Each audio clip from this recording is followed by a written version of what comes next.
When people think of old-school action platformers, many of them think about titles like Metroid and Castlevania, games that encourage exploration, often rewarding the player with various means of traversing new terrain or weapons with which to defeat various bosses. If you're familiar with the Metroidvania genre of games, then perhaps you've heard of Wonderboy. If you're scratching your head in confusion, that's a normal reaction. Wonderboy is a series of games released for arcade, Sega Master System, and a number of other platforms throughout its lifetime. While Wonderboy and the Dragon's Trap is a very Metroidvania kind of game, encouraging exploration and leaning on RPG-like elements, the series didn't start out that way. The original Wonderboy was very often compared to games like Adventure Island, and in fact shares so many similarities to the aforementioned title that it's difficult to tell the difference sometimes. It isn't until the sequel, Wonderboy and Monsterland, does the series kind of settle into its own identity. The third game in the series, Monster Lair, goes back to its Adventure Island roots before finally settling back into the exploration and RPG aspects of the second game that future iterations would also enjoy. So it's a bit of a head scratcher to look at the series and realize that there's not one, but two third games in the series, Monster Lair and Dragon's Trap. The game we'll be discussing today is a PC remake of Dragon's Trap, a remake that brings the old Sega Master System action platformer to modern times, with a shiny new coated paint and some solid musical remixes. Does the game hold up to modern times and scrutiny, or is it simply a vain attempt to reinvigorate the series? We'll discuss these things and more in this review of Wonderboy and the Dragon's Trap. One of the things that really grabbed me about this Wonderboy remake was the graphics. They look amazing, a sort of stenciled, fresh off the page sort of look. Everything is drawn in such a fun, whimsical sort of way that this factor alone makes Wonderboy a pleasure to look at. From the quaint starting village to the labyrinthine pyramids of the desert to the crystal blue underwater abyss, the amazing art style really brings the game to life. As if that wasn't enough, the developers went several steps further. Do you prefer the game's original graphics and music? There are buttons for those that you can press on the fly with no loading times that allow you to switch between the graphics and music, new and old. I prefer the newer graphics and music because the older graphics and music are hilariously outdated, but messing around with them while traversing areas you might have gone through before, or while fighting a boss to see how they were visualized in the old days, is a fun treat. As far as I can tell, this feature has no real impact over the way the game is played, but simply adds some great options for nostalgic gamers. The music is a very close second to graphics in terms of what I enjoyed about the game. There's such an impressive variety in the music, and the tracks all seem to fit the game's areas like a glove. In fact, while the game has the option to let you switch to the old tracks, I found myself not caring much for the old music. It's great to have the option, don't get me wrong, and I'm sure Wonderboy fans will find it nostalgic, but the OST for the game is amazingly well done, and it's clear that a lot of real thought and love was put into each track. While every aspect of a game, from the gameplay to the graphics and music, are important, it's no secret that music is probably the most important aspect of a game to me. Having said that, this game does an absolutely splendid job with its music. In terms of gameplay, Wonderboy is, unabashedly, your typical action platformer in the same vein as your typical Metroidvania game. Move left and right, jump, explore, fight enemies, defeat bosses, find rewards that help you progress. Most of the actual rewards don't typically seem like rewards at first. The game transforms you barely 10 minutes into a dragon. Lizard man.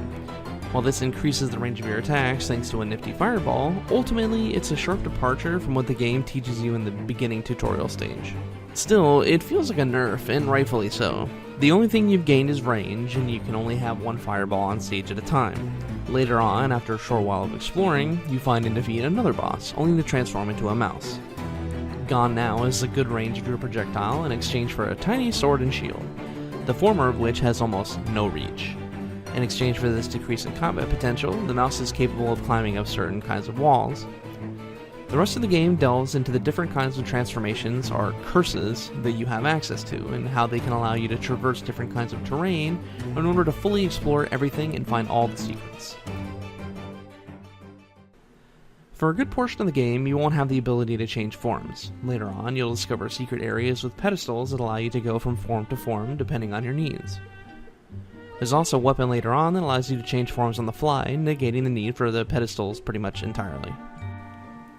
One of the game's notable features is that you can gather coins to purchase weapons and armor for your hero.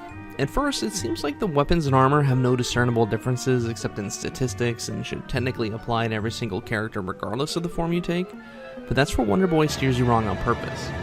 Each form you take tends to have equipment that is better for it than it might be for other forms, which forces you, for good or bad, to be conscious of your decisions in regards to equipment. If you're going to be a specific form for a long haul, it's good to make sure that they're wearing the best equipment for that form. Because the statistics differ from form to form in terms of weapon and armor, having a large collection of purchased or obtained weapons and armor then later makes sense, as in many cases, no one piece of weapon or armor is a straight upgrade for every form. Going back briefly to the topic of secrets of an exploration, even if you're not a fan of getting all the secrets, it's good to explore in some of the earlier levels for the health ups. This game has a particularly high difficulty curve in some of the later areas that will make you beg for extra health.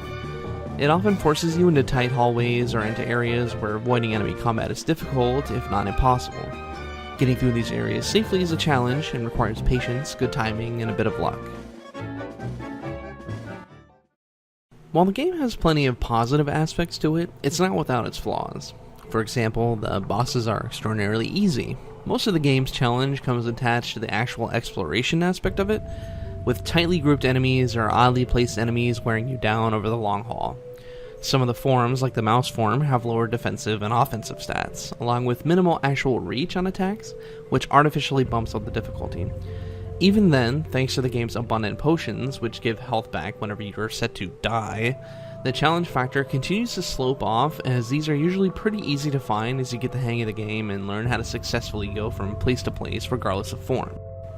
One of the things the game loves to give you are support items. These items were clearly created to give you extra combat capability to supplement your typical sword attack. Unfortunately, most of these are pretty useless. The lightning bolt damages everything on screen, the fireball just kind of floats up and down as it travels forward a short distance, the tornado bounces off enemies or drops down gaps in a way that makes it difficult to efficiently utilize except in very rare instances. The arrow fires a projectile straight upwards, which has some use from time to time against enemies that are too high to hit normally. Finally, the boomerang launches a projectile that can hit multiple times and come back to you. In addition, it can also pick up items for you. Out of all these support items, the one you'll probably find yourself using the most is the boomerang, if only because the projectile returns to you and, if you catch it, it doesn't count as having used the item, allowing you to utilize it repeatedly. This sort of item is a godsend when you're in the mouse form, as engaging in normal close combat with the mouse form often ends with you taking damage. As a result, the support items are a nice addition, but ultimately useless. Considering that you often don't have a lot of them, having them do more damage, be larger, or move farther would have made them worth using more often. While the graphics of the game look amazing, they only serve to distract you from Wonderboy's real issue. Almost every area is extraordinarily similar compared to the others. I chalk this up to the fact that the game focuses very heavily on horizontal movement with minimal vertical movement to mix things up. If you look at a map of a similar game at the time, like Metroid, you'll see that the game has plenty of both vertical and horizontal movement during exploration. Looking at Wonderboy's map, you'll see that in many cases, vertical movement is simply used as a tool to force you into areas the game wants you to go. Finally, the music, while perfectly fitting where they're placed, and some of the most enjoyable tracks I've had the chance to listen to in a long time, they're ultimately very short songs, and there's not very many of them. This means that you'll be hearing a lot of the same songs over long stretches of time on loop, but this balances out for the fact that the game is incredibly short and very linear for a game of its type. Sadly, while this balances out in the end, it's a very poor balance. Having less game to accompany less music is unfortunate, but expected from a game from 1989. Though in this case, it might have been better to add more meat to the game instead of creating a straight remake, especially a remake of a game that can be beat in the vicinity of around 2 or 3 hours, with minimal to non-existent replay value.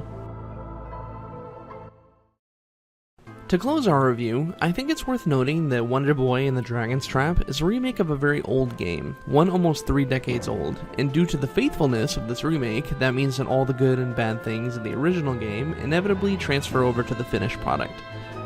So in this case, what's the fairest way to review the game? Do you compare it to the original and inevitably conclude that the remake is a good game because it's clearly superior to its predecessor? Or do you review the game based purely on its own merits and doom it to be considered an average action platformer tied to a genre flooded with similar games that are all infinitely better in comparison? It's a paradox, or should I say, a curse, of which not even Wonderboy can escape. Thanks for sticking around to the end of the review. If you'd like more Chunky Beef in your life, consider clicking on that little follow button, or follow us on Twitter, Mize, or Twitch to know when new content drops and when we stream. See you soon.